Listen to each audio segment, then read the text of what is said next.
Il y a 3 ans, cette route qui traverse la ville de Matunda, au nord du Kenya, était la frontière entre 2 tribus rivales. Ici, des douzaines de personnes ont trouvé la mort dans les affrontements qui ont suivi les élections de 2007. Aujourd'hui, la région tente de se reconstruire grâce à un grand projet appelé Maliza Umaskini, en finir avec la pauvreté en Swahili. Le but, utiliser le football pour ressouder les différentes ethnies de la région. En tout, 1200 équipes de foot ont été créées. Une fois ces équipes formées, elles ont accès à une aide financière. C'est une nouvelle vie qui commence après les violences post-électorales. Nous montons des équipes en permanence pour pousser les gens à s'unir les uns aux autres dans le football.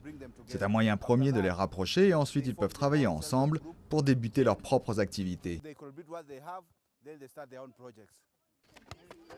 La maison de Denis a été brûlée dans les violences. Sans cette initiative, il serait à la rue. Dans notre équipe, nous avons différents joueurs venant de différentes ethnies. Grâce au football, on leur donne un but commun. De mon côté, le football m'a sauvé. Je gagne un peu d'argent, ce qui me permet de m'acheter des effets personnels. Les hommes ne sont pas les seuls concernés. 72 groupes de femmes ont également été créés. On leur apprend entre autres à faire du détergent qu'elles peuvent revendre.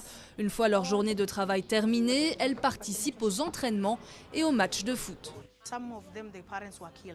Certains de leurs parents ont été tués, du coup beaucoup de ces filles ont abandonné l'école et ont commencé à traîner avec des garçons qui les mettaient enceintes.